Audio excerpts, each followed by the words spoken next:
All right. Good morning, everybody, and welcome to our summer undergraduate research program, EGSA panel number 2. And for those who, our audience who don't remember, EGSA stands for the Engineering Graduate Student Association here at the Samueli School of Engineering at UCLA.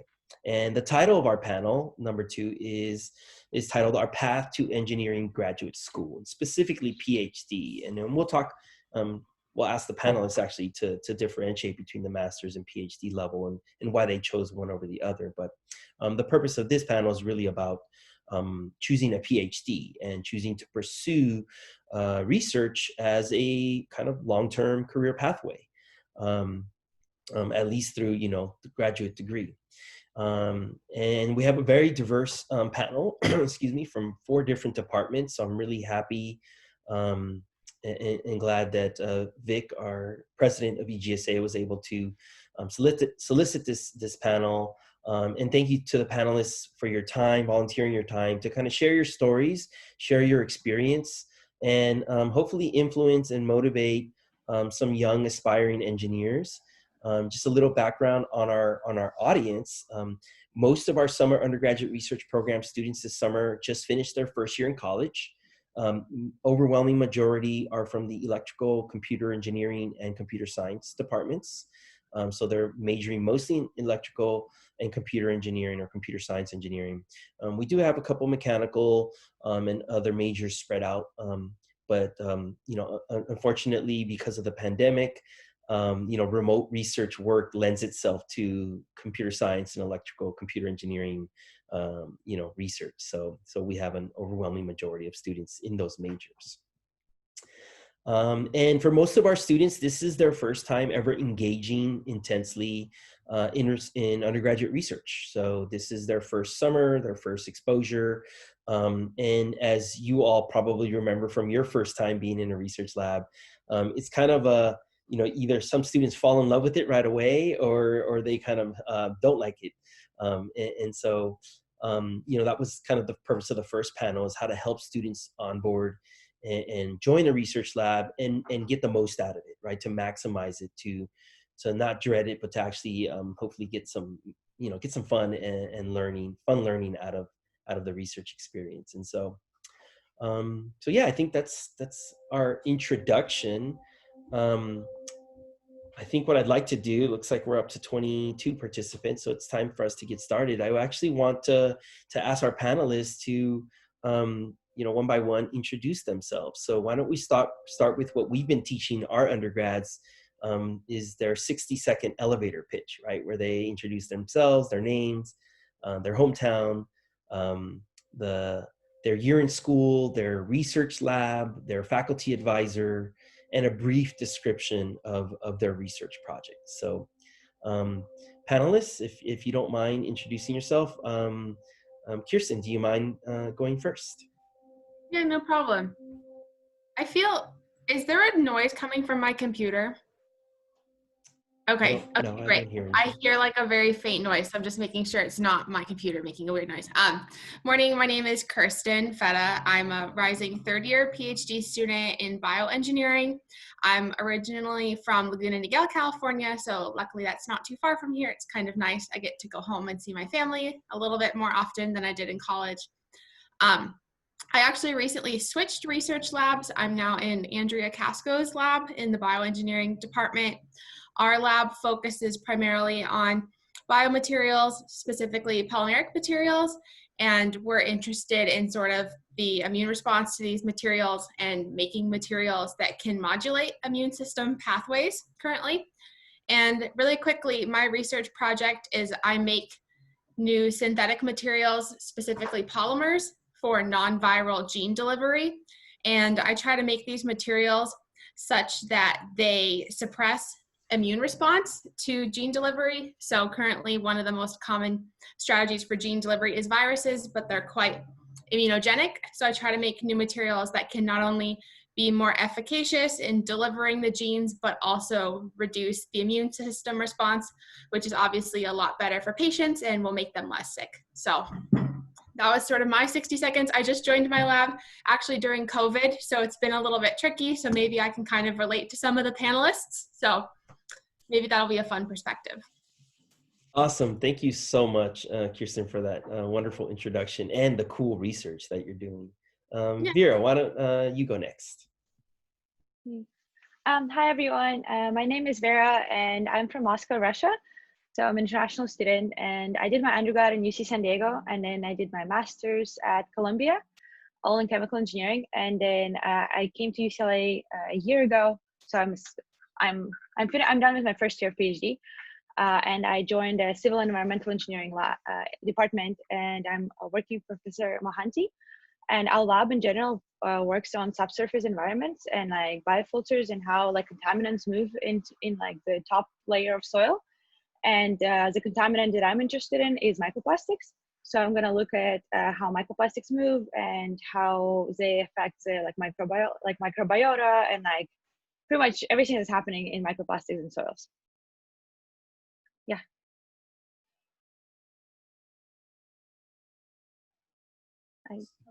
Awesome. Thank you so much, Vera. And I think you're also going to bring a really unique perspective to the panel in that you did, and this is one of the questions kind of previewing, you did your undergrad in a degree that is not exactly the department that you're working in, right? You're working in an environmental engineering department lab, but you're a Chem E, bachelor's, master's, PhD. So, or master's, bachelor's degree. So I think that's also a question that frequently comes up from students that are young and new to research is do you have to do research in your specific major and in the interdisciplinary nature of research. So that's awesome. Thank you.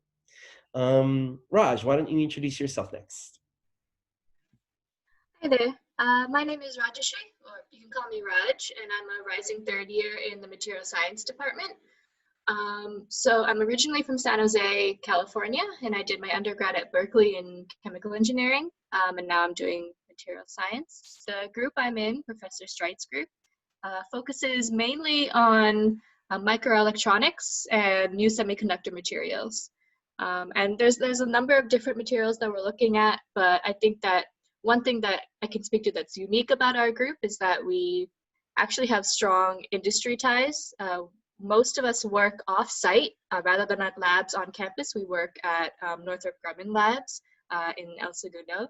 And so it can be a really cool blend of industry and research, and something that allows me to kind of push my research closer to that industry standard.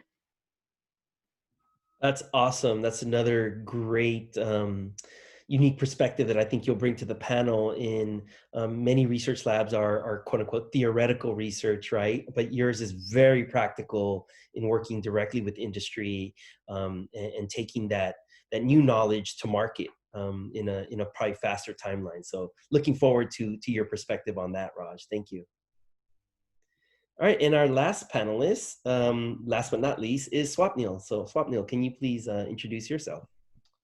Hi, my name is Swapnil. So I'm an international student from Bangladesh. I did my undergrad from University of Dhaka in Electrical and Electronics Engineering, and currently I'm a first year master's leading to PhD student at Professor Manish Srivastava's lab.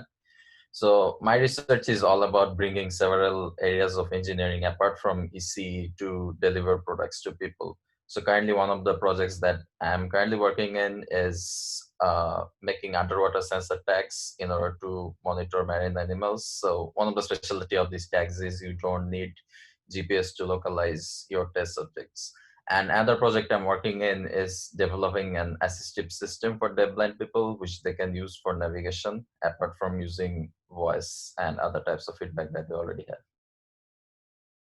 Very cool. Awesome. And I think we have several students in our summer undergraduate research program who are working in Professor Srivastava's lab this summer. So I think that's another cool connection that I'm sure that at least some of our students will be aware of some of the research that is happening that you're working on and that your lab is working on. So thanks for those introductions. The second question, which some of you already started to answer in a way, is where did you do your undergrad? What degree, what institution, and talk about your undergraduate research experience. Did you do undergraduate research? How much? How often? Did you do a formal program like this where you published research? And also the flip side of that, which a lot of our young students are deciding, like, should I go the research route or try an industry internship? So if you did an industry internship, if you could talk about that experience and how that compare and contrast to research. At this point, I'll just open it up and anybody on the panel can unmute their mic and go, and then you just feed off each other's responses. I can start. So, like I mentioned, I went to my undergrad at UC Berkeley in chemical engineering, and I did do undergrad research with Professor Balsara's group there. And the focus of his research is polymer electrolytes for lithium-ion batteries. So it's very, very different than what I'm doing right now.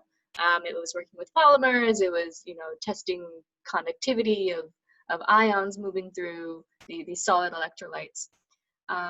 And I did enjoy my time in his lab a lot, and it told me a lot about like the research or grad school environment, I think.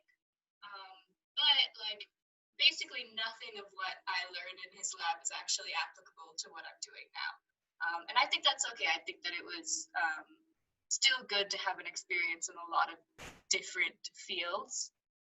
And to that, because I was doing research during the school year in his lab, during the summers, I think almost every summer I had an internship at a different company. And so like that, for me, it was a chance for me to, again, just get a taste and a feel for different fields and different ways of applying the engineering ideas that I'm learning in my classes.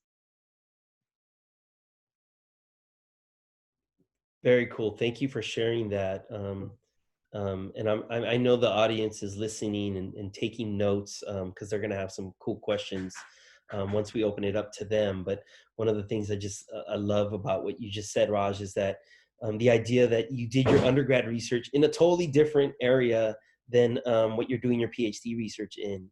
And I think that's also a misconception for a lot of students, right? That they feel like they have to stay on this track once they start doing research in a certain area. So, and I'm sure there's going to be a lot of questions about your industry internship experience once we get to the live Q&A. So thanks for sharing. Next on the panel, who wants to address that? I can go next. Like Raj, I also did my undergrad degree at Berkeley in I did mine in bioengineering, and I'm still in bioengineering. I started doing research at the very end of my second year, and the first lab I was in was bioengineering, but was completely different from what I do. We actually did parabiotic blood exchange between mice. So we'd take old mice and young mice and exchange blood between them and basically look for look for gene expression changes between the two mice to see if something is happening from when the mice go from being young to old, and if there's a way to kind of use these proteins in blood to make old mice young again. It was really quite funky and a little bit out there. I went to a couple of aging conferences, and some of those people are a little bit quirky, maybe I would say. Awesome. But I really loved that lab, but it was totally not what I wanted to do. So the summer before my senior year, I actually joined a program Berkeley has called Student Mentor and Research Teams. And essentially, it's like the grad division of Berkeley will pay graduate students money to mentor undergraduates and then pay the undergraduates a stipend. And so you do research, but I think it's probably something like this program is, where you have different seminars and that kind of thing and different panels you can go to. And I actually did mechanobiology in that lab. So it was bioengineering, but we looked at how knocking out certain genes with CRISPR would affect cells' properties. So things like how fast they migrate and that kind of thing. And again, that's very different from what I'm doing now, but I guess now I'm working on gene delivery. So gene delivery and gene editing can kind of be tied together in many ways. And I actually never did an industry internship because I knew right away that I really loved research. And so every summer when what I would do would come around, I didn't want to leave my labs and go somewhere else. So instead I would just stay in my same lab. But I think, again, the lab that you choose for grad school can be completely different from the lab that you do an undergrad. For example, I'd never want to touch a mouse again. So don't be discouraged if you are thinking that the lab that you're in is maybe not what you want to do in grad school. Yeah, thank you so much for saying that, because I think that's another huge misconception, that students feel like, well, I tried research, I tried one lab, it wasn't my cup of tea, I hated it, and I never want to do, they don't think I never want to do that kind of research. They say I don't ever want to do research again. And so there are different types of labs that do, that offer a different kind of experience. Yeah. Awesome, Yeah. thanks. Vera, or? Yeah, I can answer. Yeah, so my undergrad lab research was really different. So I was a chemical engineer, but I got into this project in second year. I found it somewhere on the job board in like university. It was like a physical chemistry studying like some atmospheric chemistry on like Mars. And I was like, that sounds super fun, super cool. So I joined it. And it was like very physical chemistry, like deep. It was about like isotopic changes of different chemicals, and we would just like measure them, and then we would like put all this. It's very like gas chemistry. So we were like playing with like all these different gases, like moving them around like in a vacuum and everything. And like I learned a lot of different skills, and it was super fun. But my professor was, my experience was really great, except for my professor was really old. So he was really established, like big guy. And I think each lab every person would have a really different experience because every lab is very different, and they're different like stages of development. And my professor, like he did not really care about publishing. He did not really care about like all this stuff. So like I didn't end up having any publications, and I was working with a postdoc, and like I learned a lot of like lab skills, but I did not learn enough to like put in my, like I didn't have any publications. I didn't do like much literature research and things like that. So it prepared me well for like going into my master's and doing different kind of research. Oh yeah, so then I moved to my master's, and I did a totally different research in Colombia, which was also really fun. And then I realized I didn't want to do either one of those research again. And then I decided to change departments, and I work right now with Professor Bhatta on like a totally different thing. So for me, it ended up working out really well, because in every lab I learned like more new skills, and then I actually got a publication in my master's like as a second author, because we worked with a PhD student so that was good. And I think that helped me get into my PhD, because that already shows that you achieved something. So I guess I needed my extra research experience in my master's to prepare me better for applications and things. But I think application is like a totally different topic that we can touch upon. Yeah, it's actually the next question is all about what factors you used in choosing which schools to apply to, a faculty advisor. So we'll get into that much deeper, Vera. But I love that the point that you brought, that different labs are at different stages. And like, for your well-established, world-renowned faculty, he didn't care about publications anymore, right? Because he's like, I've already got thousands of publications, I'm good. Whereas if you get in a lab with a young, new faculty member, it's all about publishing, right? And that can impact, that type of lab environment can totally impact the research experience, right? But like you said, no matter what, you learned a ton of valuable skills that you could apply to your next your next research lab. So that's awesome. Swapnil. Yeah, so research is pretty different in our country. So I was in my undergrad. So since my first year, I was engaged in making systems that's going to help the way that our society works. For example, I used to make security systems. I used to make assistive systems for the specially able people. And through that, I got to know about a lot of areas of engineering apart from electrical and electronics engineering, because in essence, when you're trying to push products towards the community, you have to also take care of, for example, how you're going to package the product, how you're going to market the product, and this sort of stuff. And I did start publishing from my freshman year. However, I was not in particular affiliated with any lab. Then in my senior year, I got affiliated with my undergrad supervisor's lab, who has a close connection actually with my current advisor at UCLA.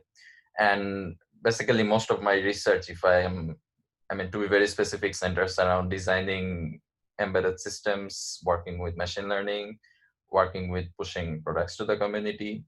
And mainly for my undergrad thesis, I worked in the field of machine learning. And after coming here, I did not have a significant problem transitioning to Professor Srivastava's lab, since my past advisor had a good connection with him. And even Professor Srivastava is pretty open. Like what's special about our lab is like there are 12 students and 12 of us work in 12 entirely different areas. Like some of my colleagues work in cybersecurity, some of my colleagues work with cyber physical systems. I work in like the bridge between embedded systems, ML, and pushing products.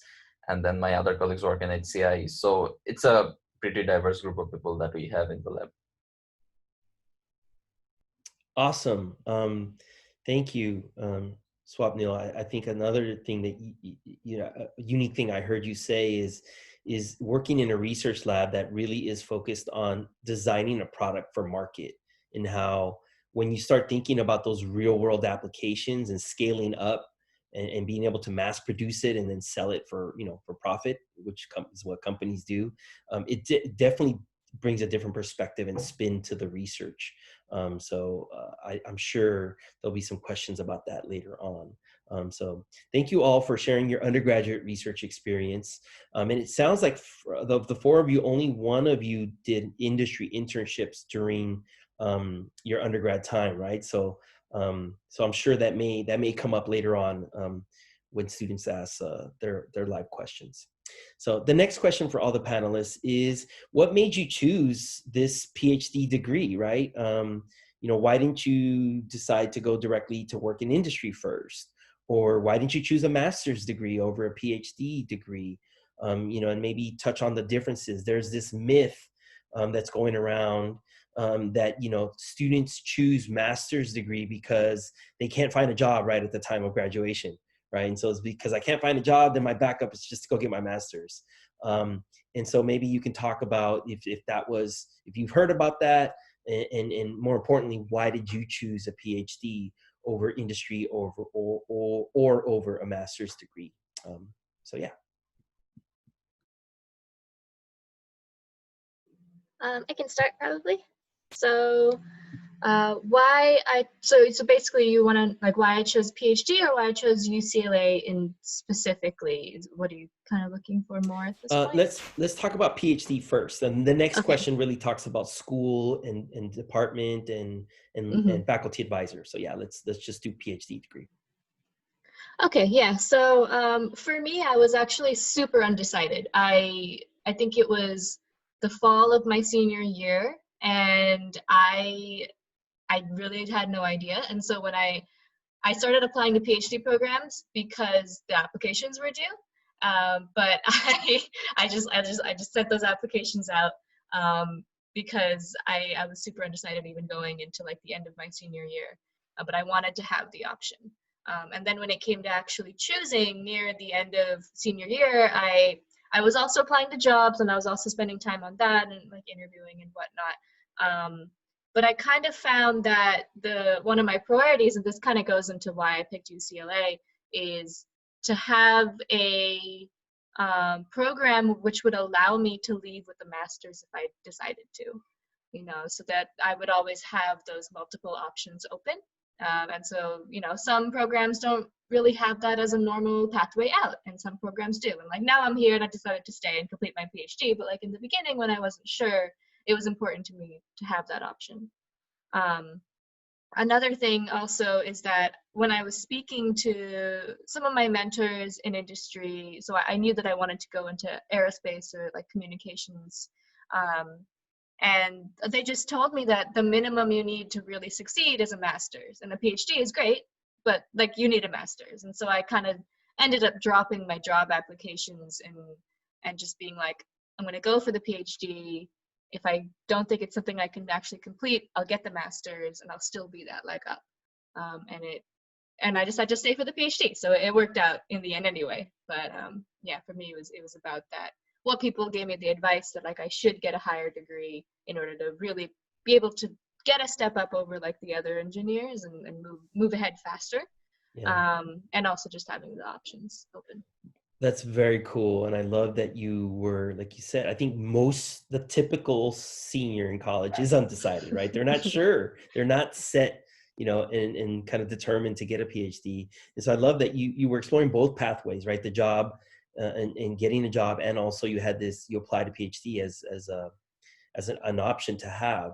and that, you know, during your job interviews, it sounds like in the aerospace world, at least, they told you a master's is kind of a critical component to being successful. And I love that, because that's really market specific, right? It's specific to your industry and the field that you want to work in. And that's not the case for every major, right? Or every industry.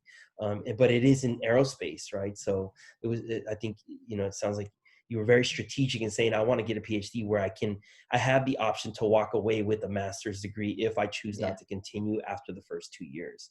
And that's cool. And I'm sure there's going to be a ton of questions from students about that too. In the next question, when we talk about why did you choose this school and this specific department. So awesome. Thank you. Anybody else on the panel want to address that? Why the PhD? Sure, I can go next. I really love research. Like when I picture what I want to do for the rest of my life, I just can't picture something different. I've tried very hard. I've considered companies. I've considered patent law at some point. I've considered being a doctor, and just, they all kind of like seem wrong. I don't know, like when I just picture myself as a grown-up, they all seem wrong. But I haven't decided yet if that means that I want to be a faculty at a university and lead my own research group, or if I want to be doing research at a company. But it's very clear to me in my brain that I want to lead a group of researchers and be doing research for the rest of my life. And, you know, even like senior scientific officers, and to have the title scientist at the type of company I want to work at, all of those people have PhDs, and faculty researchers typically have PhDs also. But more so than just having a degree title after my name, when I was at the end of my undergrad and thinking about how I want to do research, I just really didn't think that I had enough knowledge and training to really answer the questions that I want to answer. And I didn't feel that I was ready to lead my own independent projects. So like formulating my own scientific questions and deciding like what avenues I want to explore permanently as a career. And so I realized that to do the kind of high level research I want to do, that I really felt that I needed a PhD and I needed to develop into a more advanced scientist. But yeah, more so it's just that I can't picture myself doing something other than research. Like, I don't know what I would do if I didn't do research. That's so cool. I think, and at the end of the day, that's really kind of, in my, you know, philosophically speaking, that's one of my big things. Like, that's the whole point of life, right? Is to figure out what you want to do, what makes you happy, what you're passionate about, what is fun, what doesn't feel like work, right? Like it's a good fit. So that's awesome that you found that so early on in your pathway. Thanks for sharing, Kirsten. Yeah, I can answer that as well. Yeah, so I knew that I wanted to get like higher education. I don't know, in Russia we have this concept of like, I don't know, my dad was a physicist, you know, and like everyone, like all my family's engineers, and somehow in like Soviet Union it was like a higher education is complete when you get like a master's. So they keep calling me incomplete higher education. So I feel like my family brought me into this like stigma of how I need to get a master's at least. And since I didn't really have much industry experience, and then I learned like what people do as chemical engineers, and I was like not really into it. It's like a lot of like chemical formulation or like working in like chemical plants and things like that. And I was just like never thought about doing that myself. And therefore I was like, oh, I'll just apply to a bunch of schools. And I actually applied for a PhD first time around, and I couldn't get into any programs because probably a lot of different factors that we can talk about later. So I got into masters in Columbia, and I saw in like a bunch of other places, but every place I got, even though I applied for a PhD, like a bunch of places accepted me for masters. So I was like, oh, that's fine. Like, I'll just go and live in New York and have a fun life for like 2 years, figure out like a little longer what I want to do. But I wasn't really looking for a job at that time. I kind of just knew that I was going to go higher education. And then for the summer of my master's, I decided I try to get an internship because I realized I've never had a job in my life, or like actual, like not a research job. Like they actually paid me in my lap, so I like, but I didn't actually have like a real job like outside. So I got a job in an investment bank because it's New York City, and I couldn't get any like actual job, and I already paid my rent. So I worked in an investment bank for 10 weeks. I learned a lot. I was in electronic trading, and we were rotating a bunch. So if anyone has questions about investment banking and New York City and like a bougie corporate life, I've done that. I got an offer to come back, and I was not really sure if I wanted to do it because it was kind of fun, but I literally learned, I used zero of the chemical engineering knowledge I ever had. So, so that was fun. But when I came back to university that September for my last quarter, because it's like a year and a half in Colombia, you take your master's, I realized that I actually enjoy like academic environment much more, and I kind of wanted to stay a little longer in the academic environment. Like you have us a cool lectures, seminars, speakers coming, research happening. Everyone is like on like different ways, but like everyone's learning. There's always like generation of knowledge and like excitement. Versus in the bank, it's all about like how much money are we gonna make today, like how to profit the most. Like, so I feel like that was a really different like sideway to it. So I came back to Columbia in September and I realized I kind of want to do a PhD, but I was like scared that I'm not going to get into PhD again. So I like accepted the offer for my job and applied for PhDs again, and got and decided to switch my focus to environmental engineering because that's something that I was more interested in, and got accepted, and then had to really awkwardly quit my job 2 months in. So that was fun to go do my PhD. But yeah, so that's kind of like my industry versus PhD experience. But my industry experience was not engineering, so I feel like I can't really feel like that's really different. So I can't really compare the two.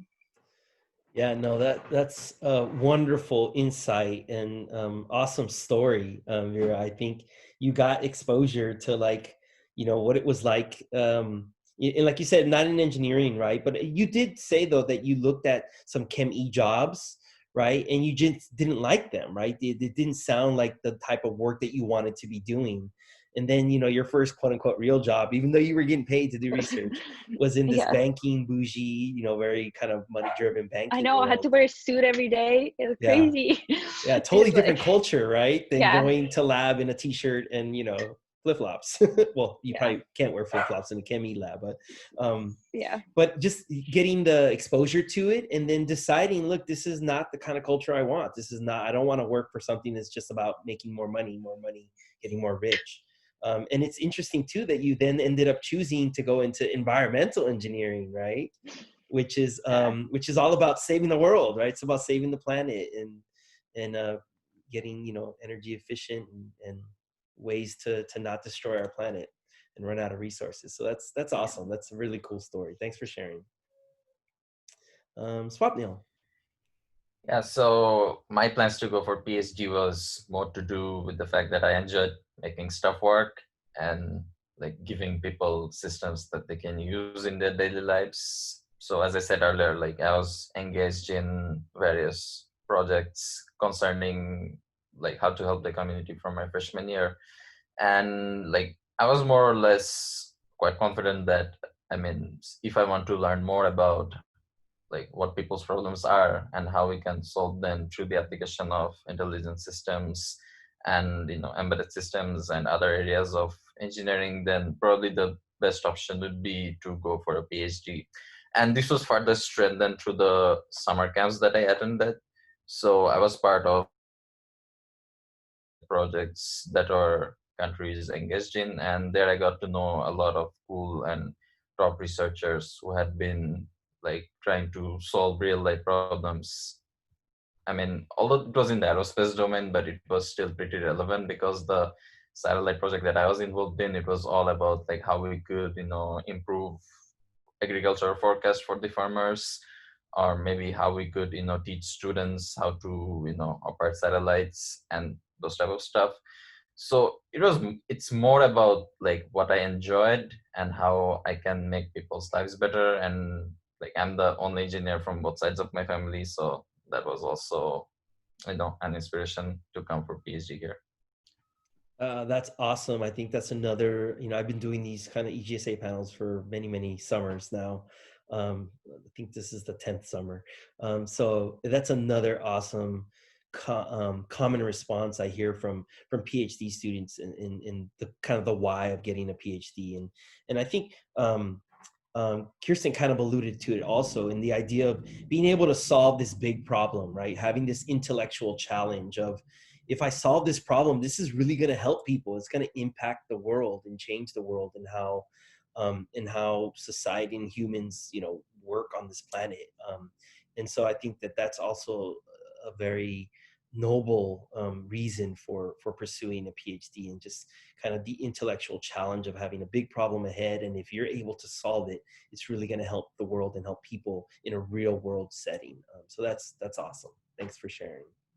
The next question is now more about the factors, and some of you already started to chime in on this actually.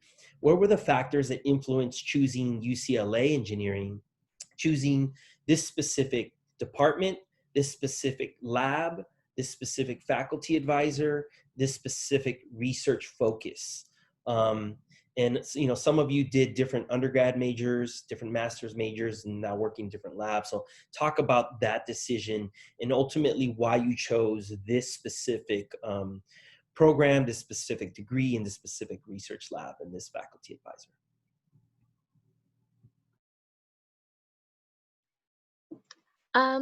So for me, there were like a dozen different factors that led me to come to UCLA.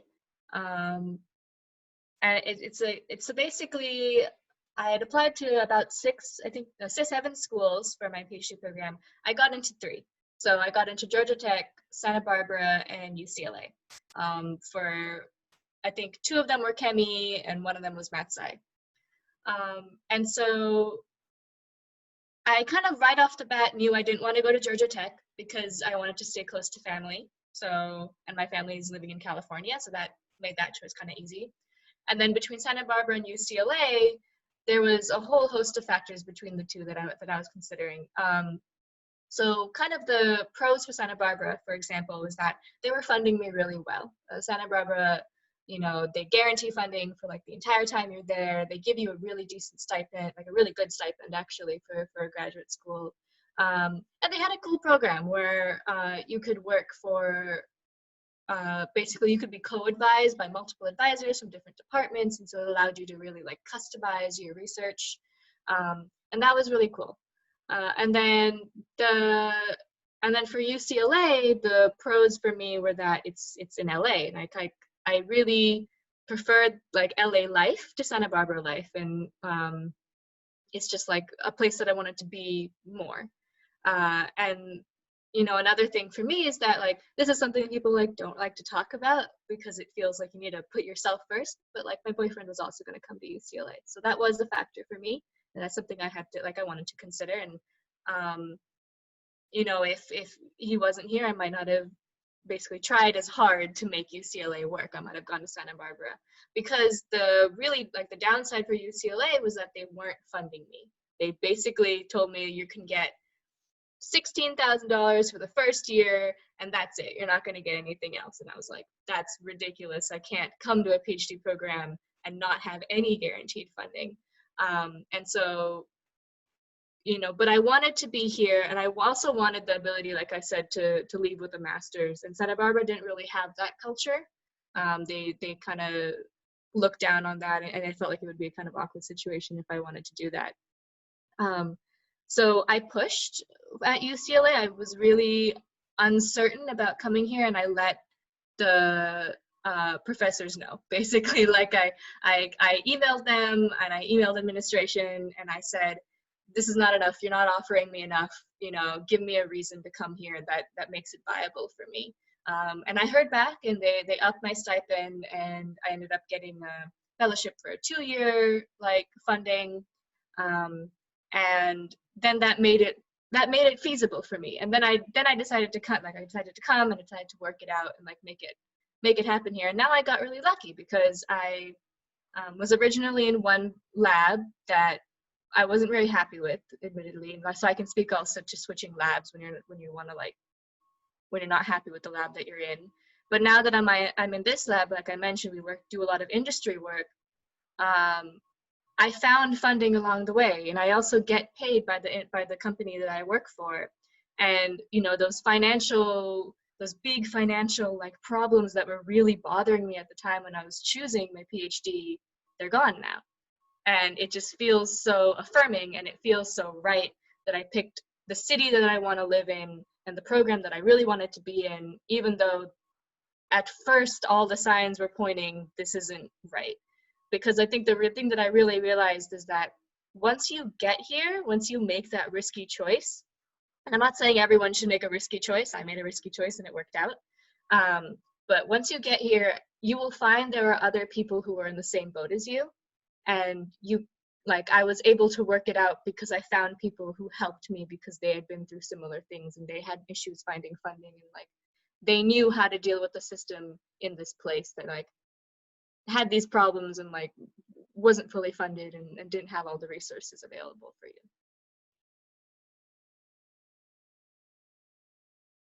Sorry, that is so cool. Thank you for sharing that story, Raj, and sharing your experience, because there's so much wisdom in that. And I know our audience is just really you guys are, all of you are blowing their minds in that there's so many factors that go into it, right? Location, funding, and I think, Raj, you also said happiness, right? Like you want to be somewhere. I mean, a PhD is not a 1-year thing. It's like a 4, 5, 6, some I've heard PhD students go longer than 6 years. It's a big investment in time in your life, and those young 20s, right? Like that decade, you want to be somewhere where you're happy, and choosing to be close to family, close to home, close to your loved ones, is ultimately, I think, a good, smart decision for most people. And like you said, you're reassured that it worked out. Yeah, I think another thing is this is a little bit more surface level, but I looked at the restaurants in Santa Barbara, and there are no Indian restaurants in Santa Barbara, and I had a big problem with that. So yeah, I mean, it's true. It's an important thing that my quality of life is important to me, and having that. Absolutely. So. We all have the culture that we are used to and we're happy in, right? And we want to be happy during that long PhD degree. And the other thing I loved about what you said is negotiate, right? Like students don't ever give themselves enough leverage. You are in a position to negotiate and ask for more. And if they really want you, you want to reach, I always tell people, it's like the tipping point. What you value yourself and what they value you. And if they lowball you, even if you go to get a job or something, right? And they lowball you with a starting salary, and you see you value yourself more, you want to push that envelope, even if you think it's like, oh my God, that's way more money than I thought I deserved. You want to still negotiate and push the envelope to that tipping point where they say, you know what, actually, that's a little too much. They won't ever say this, but we don't value you at that high. But you want to reach that limit, whatever that limit is. And you never know what that limit is unless you ask. So I think that was also a real big takeaway from what Raj just shared. So thanks for sharing that, Raj. All right, next on the panel. Okay. This is a topic I could probably talk about for hours. So I'll try to keep it kind of short because, there's all the factors of choosing which schools to apply to and then choosing between schools I actually got into. But I guess one is location. My family lives in Orange County, and my brother is 9 years younger than me. And at the end of college, I realized that I sort of missed a lot of his growing up. Like when I left for college, he was only 9, and then I came back and he was a teenager. So he kind of went from being this little kid to a teenager. And so I realized that the other school I was highly considering was Boston University. And I realized that if I went there, I would come back and my brother would basically be an adult. By the time I finished my PhD, he'd be leaving for college. And, there was maybe not another time we were ever going to live close to each other for a long time. So that was one big perk for me, which is extra nice with COVID, that I've been able to kind of run away on the weekends and get out of my tiny LA apartment. But I guess I didn't have the same stipend issues as Raj. In the bioengineering department, actually, they guarantee all students $32,000 a year. So they're actually not allowed to hire students at lower than that in my department. But I would say that you should not only consider the major, so I really love bioengineering, but also the lab. So my lab, we do a lot of polymer chemistry. And I would say that in some ways, our research maybe fits better into the chemistry department. But what makes us maybe then fit better with the bioengineering department is that we not only make polymers and do these things, but we also in our lab do the part where we apply it. So at the end of my research, I'll be the one doing the trials to see if we can use these polymers to deliver genes to cells, versus if I was in a chemistry lab, then maybe at that point I would hand my material over to a collaborator and they would do it. But I would say don't let the field kind of define what you're doing, because it's all very interdisciplinary, and you can be in bioengineering but be in a more chemistry heavy lab or be in a more mechanical engineering heavy lab. So not only is the field important, but try to look at the labs and what kind of research they're offering. So like UC Davis is a lovely school, but they don't offer as much tissue engineering or biomaterials research in their bioengineering department. Their bioengineering department is really into devices and things like prosthetics and that kind of thing. So I would say, don't just think about like the department and the school that you want, but look at every department at every school tends to have like one area of their field that they're into a lot, or a couple areas of fields. So just my biggest piece of advice is don't just think about like, oh, what major do you want? Make sure that there are actually labs there that you would like to join, because I've seen some students go to a school for bioengineering and they get there and they say, everyone here only does wearable electronics, but I like tissue engineering. And it's like, well, you didn't pick a tissue engineering school. So just make sure that you're looking at what kinds of things the professors are doing.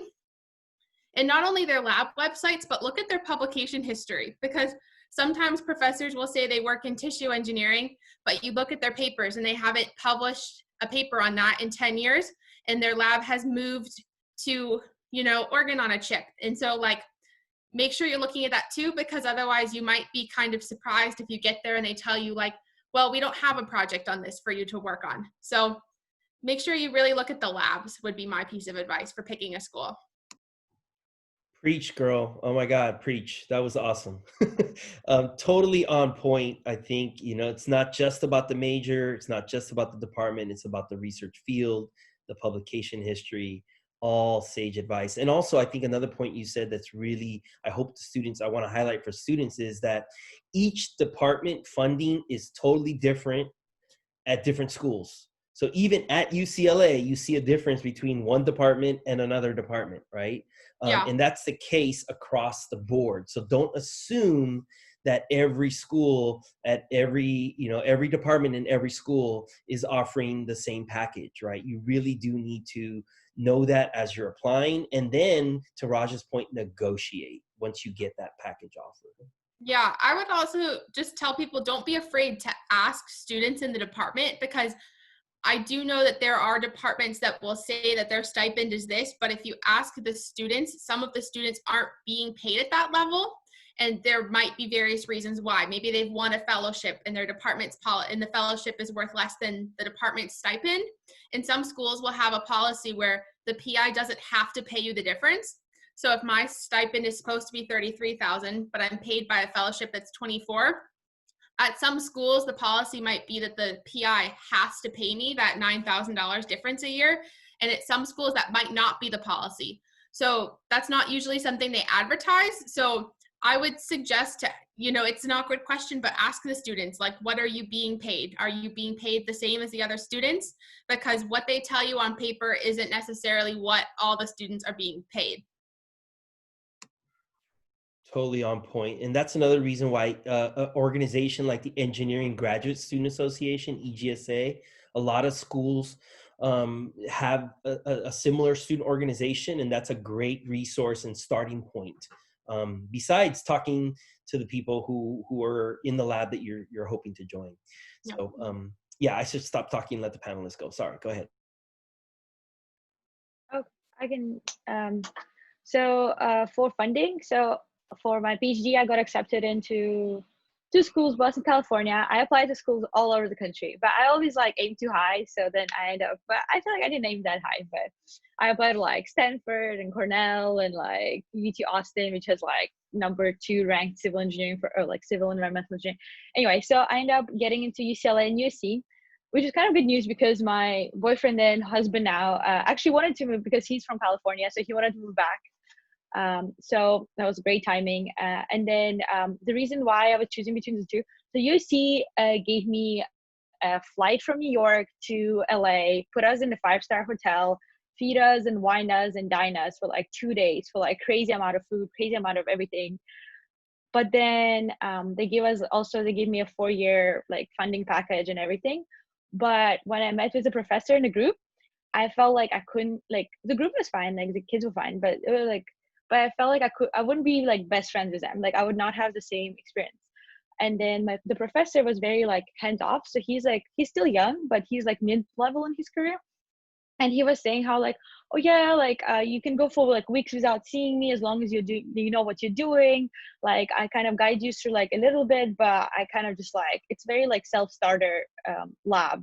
And I felt like, since I'm going to change the major, since I'm going to come to like a completely new field, I didn't want to be one of those like, I'm going to take 7 years because I'm not really sure what I'm doing and what I'm focusing on. So that's when I went to UCLA, even though they give me, I don't know, the offer was weird. They gave me like a 1 year like contract, and they give me like the stipend for like 1 year. And they don't give me like, my professor's like, I'm just going to trust your word that you're going to give me the same funding package for next year's, it's like really strange. But then the professor and when I met the students, they were really great. I felt like I could be friends with them like straight away. The professor was very nice.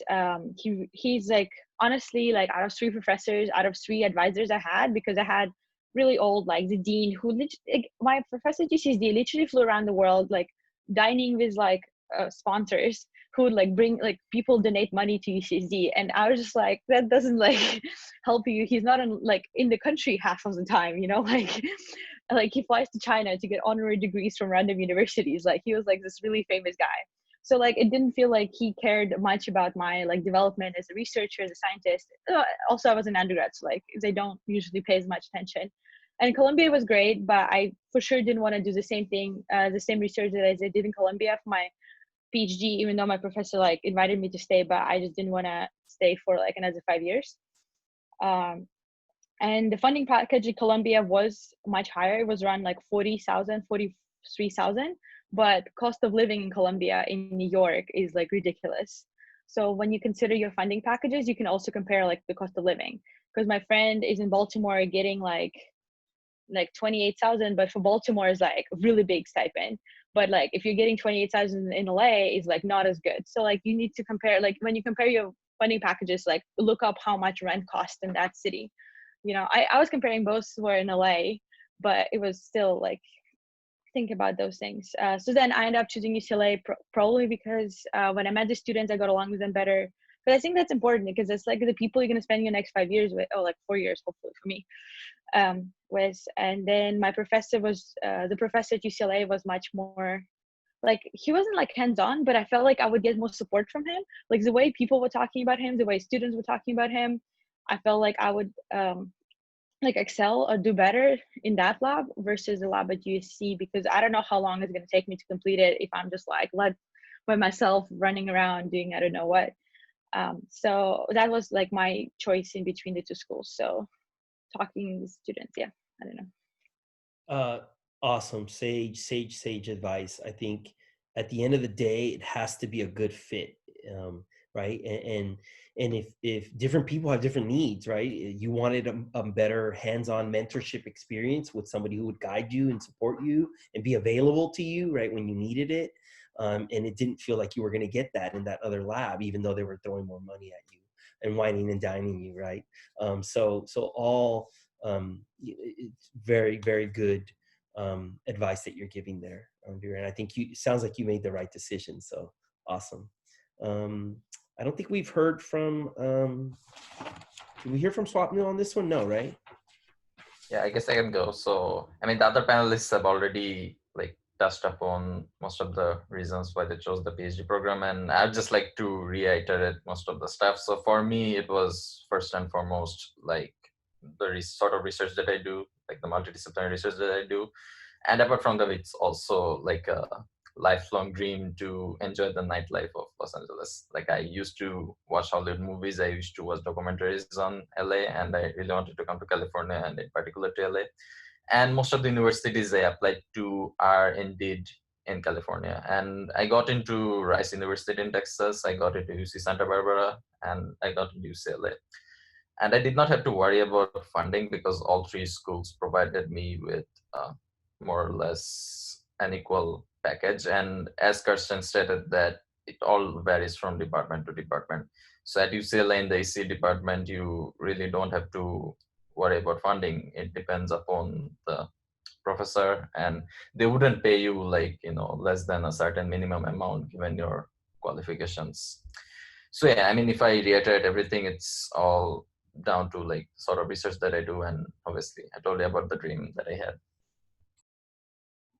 Both really, really good reasons. I think, I said this earlier, I think your PhD is a long program.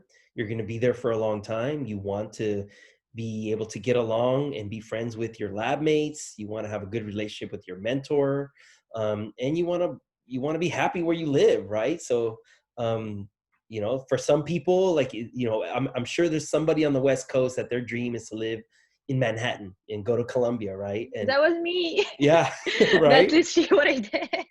And so that's, we're all different, right? And we all have very unique needs and desires and dreams. And so it's about fulfilling that. And those, that year, 21 to 26 or however long it takes to get that PhD degree, those are some key years in people's lives, right? Those are some very important years. Not that other years aren't important, right? All of them are important, but yeah, I think, follow that dream. That's awesome. I want to do a time check. It's about 9:58. We still have about a half hour left. I want to make sure we have enough time for our audience to ask the panelists any questions they might have. So I think what I'm going to do is ask one more question and just ask the panelists. And I'm not even going to comment in between. I'm just going to let you all answer because I think I'm taking up too much time. So ask one more question and then open it up for live Q&A. So I'm just deciding the three questions I was supposed to ask is, what's your least favorite part of grad school? What's your favorite part of grad school? And then what do you plan to do after grad school? And so, academia route, industry route, national research lab, retire, go live on an island in Aruba, whatever. So yeah, I'll just leave those three questions out there and you can answer whichever one you want. For me, I think that my favorite part of grad school is kind of tied in with what I don't like about my research group. So my research group is fairly small. It's about 5 students, and we all work like offsite at Northrop Grumman, basically. And my PI, Dr. Streit, is super hands-off. I haven't seen him, well, I guess even without a pandemic, I wouldn't have seen him for like a month or two, in between. And I have mentors at Northrop Grumman who like help me with my research, but they're like full-time employees and managers, and they have other things to deal with. So the group of us that are interns there or research students at that company, we're basically on our own. And that can be really tough sometimes because I don't really share like a research project with the other people in my group. We share some equipment and we share some things, but it's my project and it's just mine. And for me to like figure out what I'm doing is kind of all on me, and that can be a lot of pressure and it can be really difficult. On the other hand, the fact that like my advisors are so basically so hands-off means that I get to decide my own schedule, and I get to like basically really I have all the control, and I don't have like this hand like being like, what's going on, what are you doing? And I really like that. I like that it's less pressure. I like that I have that quality of life where I like really can be flexible with my schedule and work when and how I want to. I think that just for my lab, in order to be successful, you have to be self-motivated. Like you can't get by here without that. So yeah, it's a double-edged sword, but it, I also do like that a lot. For fun, I'll answer the question of what do I want to do after grad school. Tentatively, I want to go into academia, so eventually a faculty position. Immediately afterwards, I want to go back to Europe. I spent the first 4 years of my life living in Germany, so I actually have made up this fantasy in my head where I'm going to go do a postdoc for 2 years in Europe, probably in Switzerland because they speak English, and there are a lot of, like at ETH Zurich and those kinds of places, there are a lot of research labs that I think would fit me pretty well, and it's pretty popular. But I have this fantasy that I can have a job and get paid, but Switzerland is pretty close still to Germany and the other countries of Europe, so I'm going to travel on the weekends, but live vacation, but also work and not be poor. So that's my immediate after grad school plan.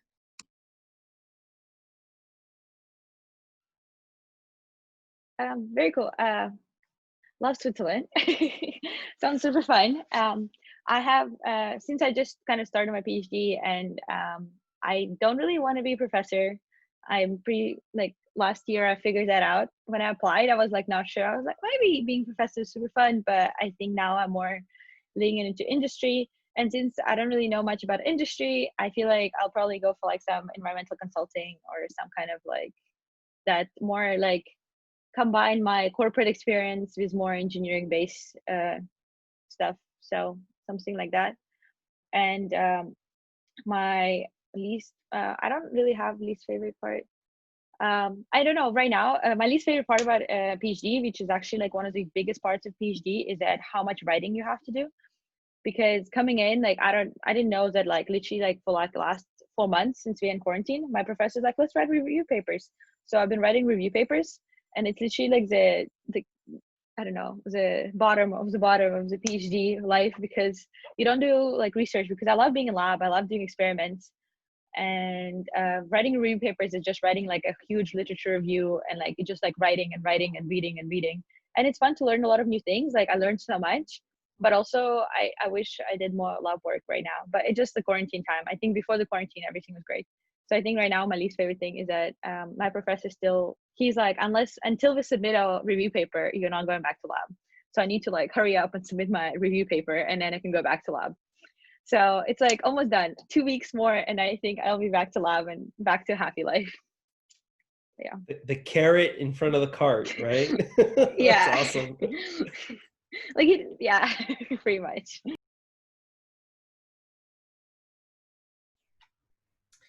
Yeah, so I guess for me, I mean, my case is a bit weird. So the least favorite part of me doing a PhD is taking all the courses and sitting for exams. Like I don't like, a very restrictive setting when it comes to thinking openly. And this is what I love about grad school is, like, obviously there's like the pressure of courses, which I don't like, but apart from that, like Professor Srivastava, I mean, the lab that I work in, he's pretty open, and research allows you to like explore your options freely. Like there are multiple ways to solve a problem, which I really like. Yeah, and after my PhD, I mean, currently I'm still in my first year of my master's, so I really don't have a plan, but obviously I don't want to go into the academia. I'm sure about that, because it's a lot of pressure. I mean, pressure of courses and everything. And I think obviously what I want to do is like keep continuing building stuff for the people. So I really want to give back to the community after my PhD in whatever way is possible. Awesome. Well, thank you so much for answering my questions. I think all of your responses were amazingly insightful and offer our young students a lot of food for thought and things to think about. So thank you for that. What I want to do now is actually open it up to our audience. And so I know that we have a somewhat shy group. And so, I'll give you the option out to type in your question into the group chat, and then we can, I can moderate those questions through the group chat. But my preference is to get you all out of your shy shells and to unmute your mic, introduce yourself, and to ask your question live to our panelists. I'm going to stop talking now and allow for that awkward moment of silence until our first brave soul unmutes their mic and ask a question too. And you can direct the question to one or two or all of the panelists. Hi, I have a question. This is not directed at anyone in particular, just kind of all of you. So many of you mentioned kind of after coming out of undergrad being a little unsure about what you wanted to do, about getting your PhD. And I'm wondering, because I think I will also be unsure, I'm wondering kind of how useful do you think your PhD, or at least the work you've done on your PhD would be if you decided kind of midway through your PhD to drop it essentially? Like, would you still gain skills from it? And this is, I know some of you like got masters with your PhD, so obviously you get that, but even without that, are there like useful skills that you're gaining, even if you don't necessarily get the degree? Yes, definitely. I think that there's a lot of value in making sure you can get a master's along the way. At least that was for me. But even if not, like, I think people do think of grad school and industry as like these totally different things, and they are different. Like, there's definitely a choice there to do research or to do industry. But you can also look at your PhD as a job, and like, they are paying you, you are doing work for them, you're going to be learning new skills, especially if you're joining like a different field, and all of those things are valuable, and so it's not going to be wasted time.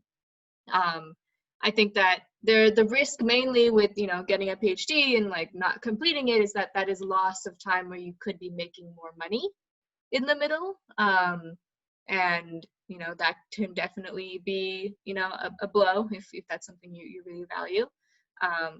But no, like, if you look at it as a job, as a chance to gain skills, like, you're not gonna waste that time.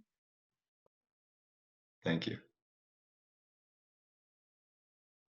Does anybody else on the panel want to address that question? You don't have to, but I'm just asking. Okay, awesome. So yeah, I think, and this is a concept that all of you are very familiar with. I'm talking to the audience in that you all are getting paid to do research this summer.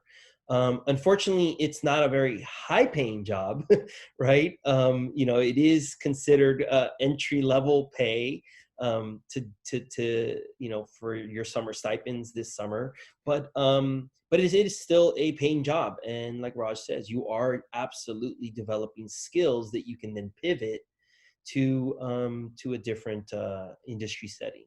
And I touched on some of those skills during the orientation, like communication skills, being able to take very technical, dense, jargon-filled, complex material and being able to communicate in writing, like Vera is saying, or in a visual poster format, or in an oral PowerPoint presentation, being able to communicate that technical material to in layman terms, right, and translate it to things that people can understand, is an invaluable skill that any engineering company in any area field, whether they make tables or they make computer chips, doesn't matter. Companies are going to want engineers who have that technical expertise, who can break down and decipher and communicate, you know, that kind of technical jargon to normal non-engineering people. So yeah, I think well, listening to you, it reminded me of a point that I think is important. People with PhDs work in all kinds of jobs that aren't necessarily engineering or science. So I know from, you know, arranging speakers for EGSA and also like for the bioengineering department, that people with engineering and science PhDs work for law firms doing like patent law. They can work for companies with tech transfer. You can work like writing technical documents on how people will license your software, you know, whatever product you've made. They work for businesses. So just because, you know, and then even within like science engineering companies, there are lots of different jobs. So I've seen speakers that have gotten PhDs in bioengineering, and then they work for Amgen, for example, which is a biotech company, but now they work in a business role, and maybe now they're the, you know, the CEO, or they're, you know, the senior vice president of, you know, acquisition or something like that. So even if during your PhD or at the end of your PhD, you decide that doing your research wasn't for you, those skills, like Will said, you can go to a lot of different jobs. So I think that it's useful even if you decide you don't like it. And that was something in undergrad I didn't really know, was that people with PhDs work all kinds of places that aren't necessarily Genentech or aren't necessarily Northrop or that kind of thing. And that was something that I always thought, like, oh, if you get a PhD, you must work in that field. But there are all kinds of jobs that people with PhDs hold, or people that do a PhD and decide they don't like it hold. But I didn't know that when I was an undergrad, so I thought I would point that out. Thank you so much for piggybacking on that, Kirsten. And I don't want to open up this can of worms, but I guess I will, in that, you know, right now we're seeing during this pandemic, how we need scientists in consulting, advising positions to policymakers and to government agencies, and like we need to listen to scientists and consulting roles. Vera mentioned this, that she's thinking about this, like environmental consulting after her PhD. We really do need scientists in multiple roles outside of just STEM careers, in policy and politics also. So anyways, thanks for the great question, Ben. Any other questions? Next question from our audience.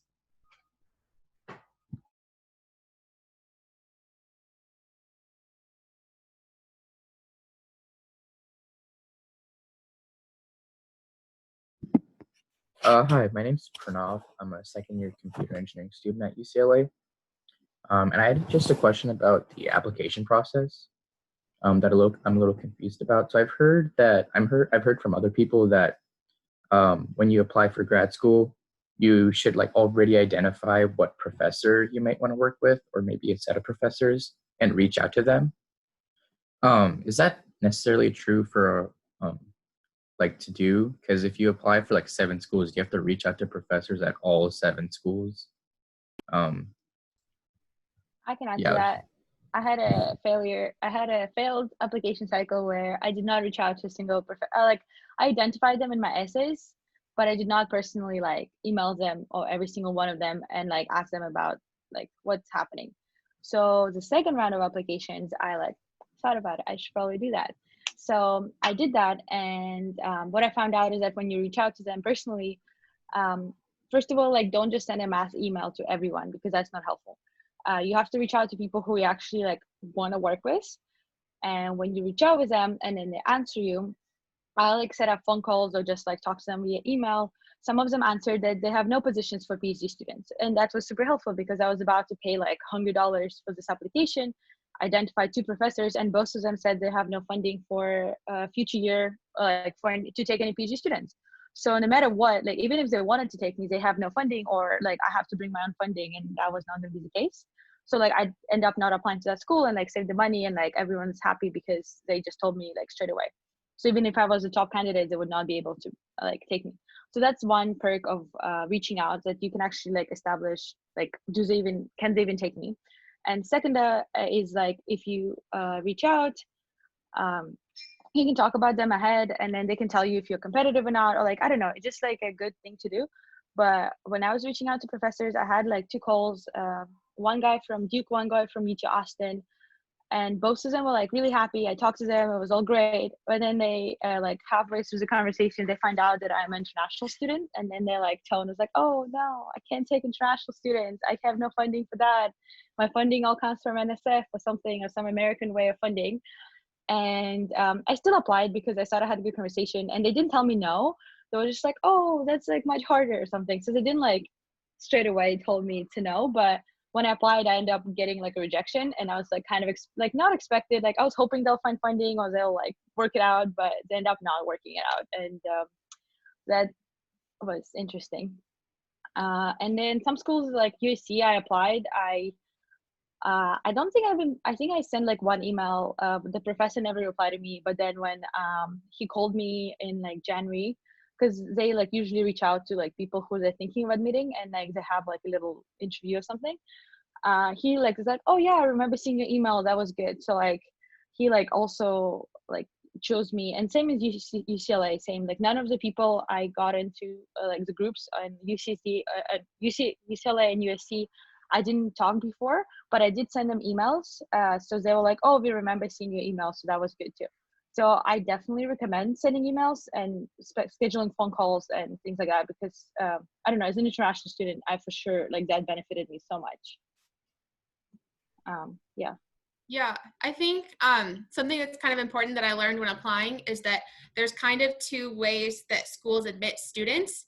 Some schools do what's called direct admissions into labs. So I know that Duke does this for bioengineering. So faculty will actually directly try to recruit students. And then some schools have an admissions committee that will just review the applications without input from individual professors and admit students, and then the professors pick from the admitted pool. And some schools are kind of in between. A professor can say to the admissions committee, I have funding, I'm interested in this person, and kind of And what is another kind of can of worms topic, but this kind of gets into, is that some programs, at least in bioengineering, you are admitted to the program and then you'll do what's called lab rotations. So you'll try a couple of labs, maybe one lab a quarter or one lab every 5 weeks, and then you'll pick, typically it's 3 rotations. And some schools, you're admitted directly into your lab, and that is your lab. And what's extra confusing is that at UCLA in bioengineering, we actually do both. So half the students that get admitted get a letter that says you're in Dr. Smith's lab, that is your lab, you know, they will be paying you as of this date. And some students get a letter that say you've been admitted, you start rotations on this date, and our department will pay you this much for being in that lab. So I guess also when you apply to schools, you know, there's kind of a nuance to this, but, you know, you can try to find out if, like, if you're talking to this faculty, how does it work? Would you be kind of a, you know, you don't want to say, is it a direct admit? Do you, if you like me, will I be in your lab? Or is there an admissions committee? But you can kind of find out by asking, like, does your program do rotations, or does your program do matching into labs? And generally, if it's matching into labs, then that PI has a little bit more pull. But that's also sort of why you'll want to talk to faculty and kind of try to suss that out in a way that's subtle and not kind of rude. But I didn't know that when I was first applying. So there was a professor from Duke that I met at a conference, and I ended up not caring for his research, but he was like, oh yeah, so just tell me if you want to be in my lab. And I was like, but don't I have to apply to your school? I was really confused. And he was like, well, yeah, but Duke in bioengineering only does matching into labs, so it doesn't really matter. So I was like, this doesn't make sense. But, you know, so that was something that I was very confused about, is that there's kind of 2 ways to get in, and some schools do in between, and there's 2 ways of getting into a lab. So that's another reason why you want to kind of try to talk to faculty. There's also a third option, which is what UCLA MSc does, which is sometimes students will like get into a lab, like matching, like you said, and other students will just be admitted into the program with no guidance. And so that also happens. And so you just show up on your first day of grad school and you just start like talking to professors because no one has told you who you're going to be working for. And you just like start wandering around looking for someone to hire you, which is what basically happened to me. And I saw on the chat there was a question about transferring labs, and it kind of ties into this, where it's like I emailed a bunch of professors when I was applying. Half of them ignored me. And then the ones that got back, you know, I chatted with them a little bit, and that was really helpful. So I definitely recommend doing that. But so I talked to a professor here at UCLA who I eventually ended up joining his lab once I got here, and over the like phone call, I really liked him. When I got here and I started working for him, I wasn't happy, and I didn't enjoy the life, and I didn't really click with the people in his lab. And so I left, and then I started that very weird in-between time where I had no one to work for and like nothing going on. But it's definitely possible to transfer labs, and I highly recommend doing it if you're not happy, to kind of answer Natalie's question. You should not stay in a lab you're not happy with. Not to kind of come back to talk again, but I also changed labs. So maybe, you know, another reason why you might need to change labs would be helpful to hear it. But I was admitted as a rotation student to my department. So the way that was supposed to work is that my department would pay me for a year, and I would have that year to try a new lab for up to 4 quarters, 1 summer and through the 3 quarters in a year if I would like. And at the end of that year, I have to find a PI that would pay me, and I would be in their lab.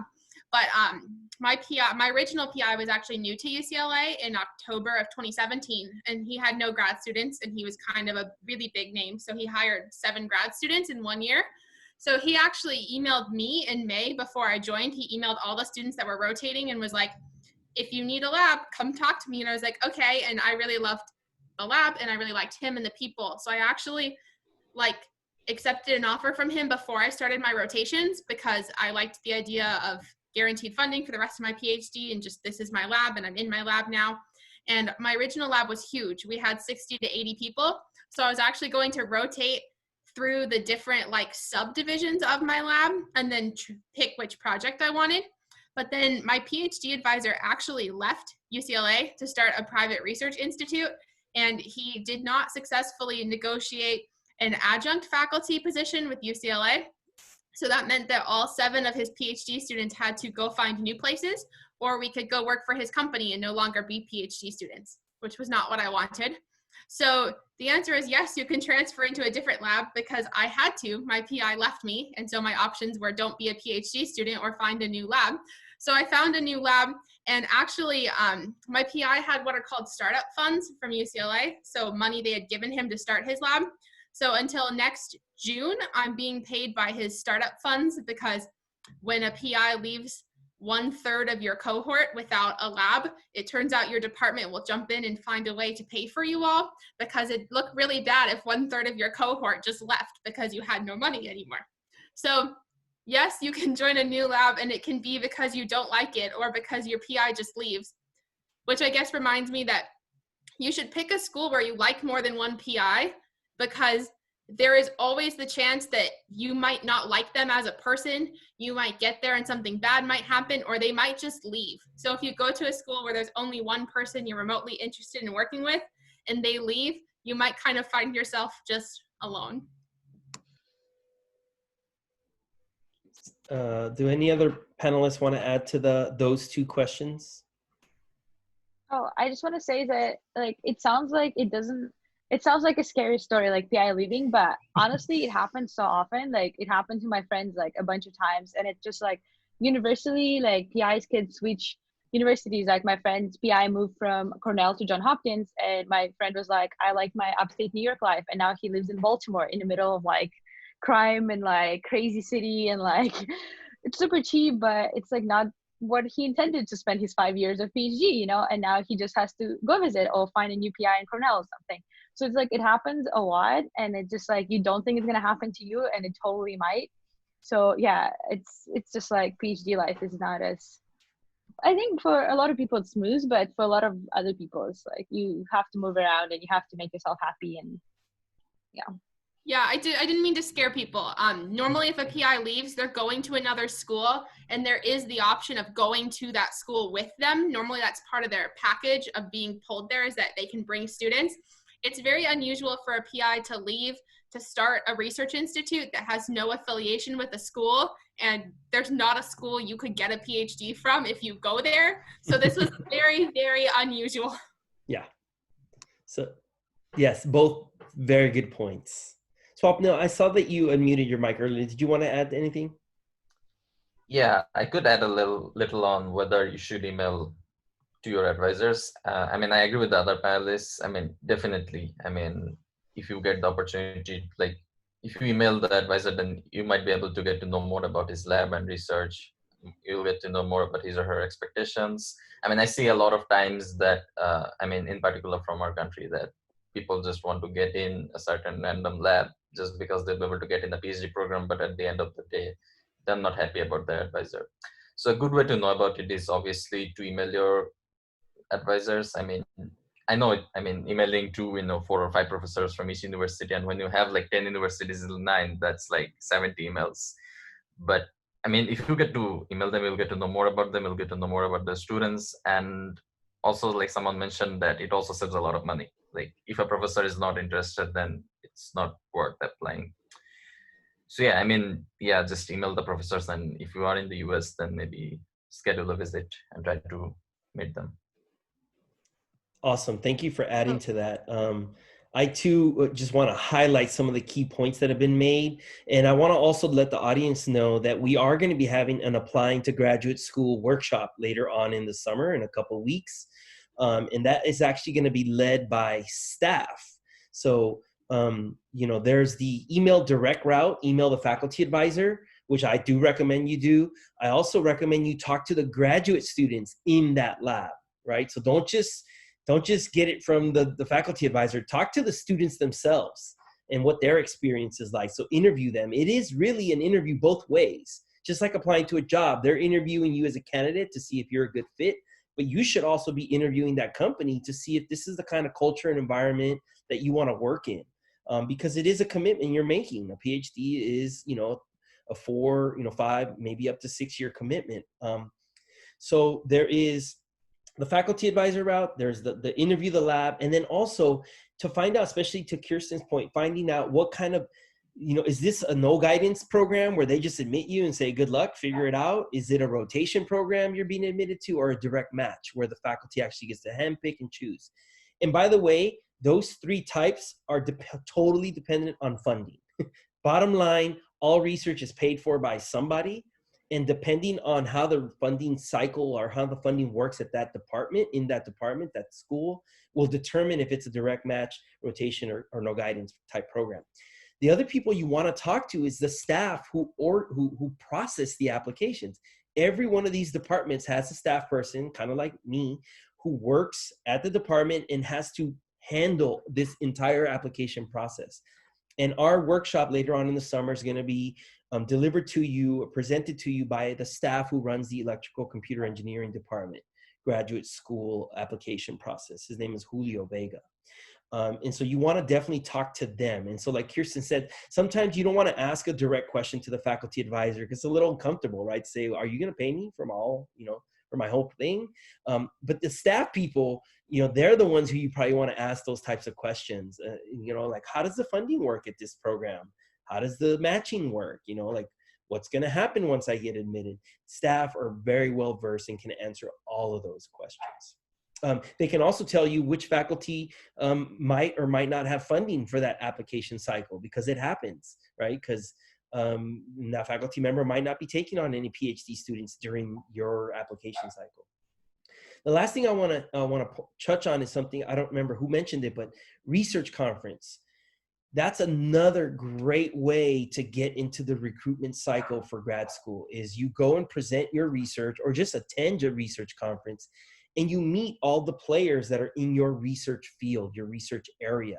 And you start having those conversations with those faculty at the research conference. And then they start saying, hey, they start recruiting you. They're like, oh, you'd be a great fit for my lab. I want you to come work for me and do your PhD at my school. And so research conferences are another way to make those connections. Yeah, I think that was me. I went to BMES, which is like the biggest bioengineering one, and it happens in October, which is kind of good timing. And I would say it's also a really great time to get to talk to faculty in person, because you can look up when their students are giving talks or when they're giving talks, and you can go there.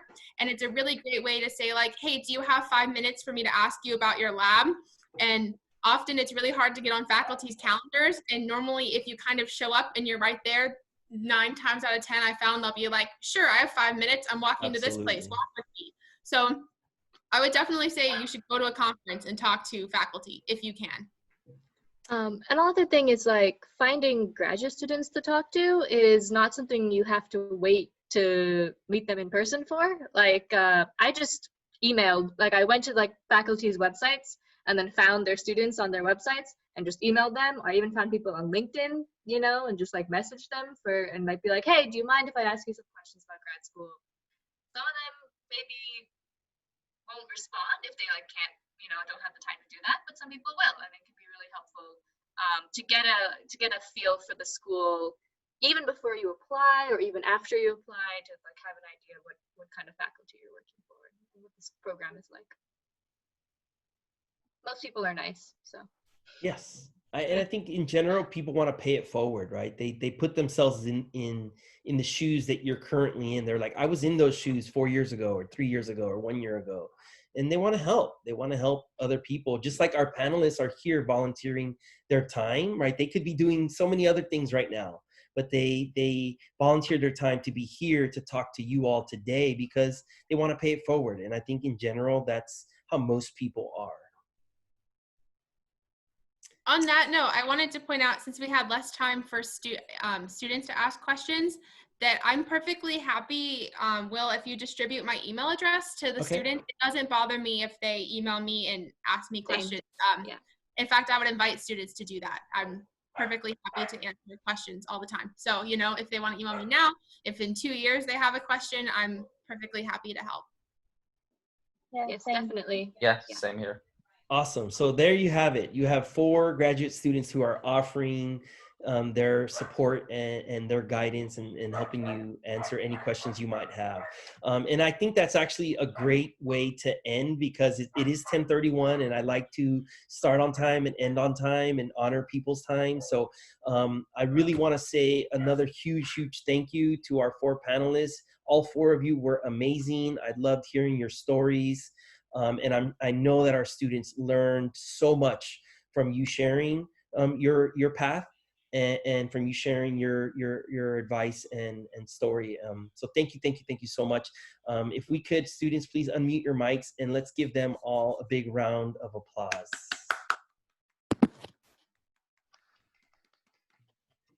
All right, and I think that that wraps it up. I will definitely put everybody's email, all the panelists' email, on the EGSA panel number 2 after I post this video. And we've talked about this with the students before in the past. LinkedIn is should be your best friend. It is the way you build your professional network. So you know, for the students who, if you don't have your LinkedIn account going yet, you should fix that now, and you should reach out to our panelists through LinkedIn also. So so I think that's it. That wraps it up. Thank you so much to everybody, our panelists, for participating. I want to give you the mic. Do you have any parting last words or comments that you want to give to our students as we close up? These are all very anxious and nervous and scary choices, but you're gonna be okay. It's gonna be fine. I think that's the biggest thing for me, is that, like, I was super scared, but it turned out okay.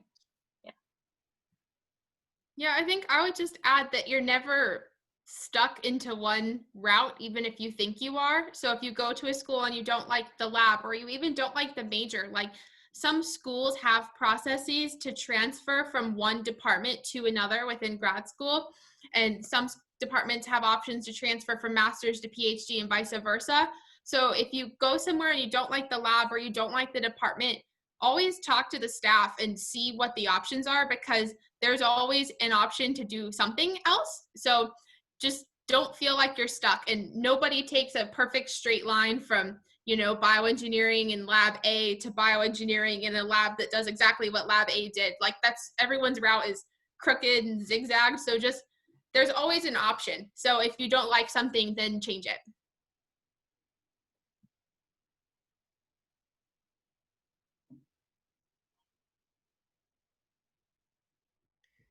All right, awesome. Well, I think that wraps up our panel. I'm going to stop recording.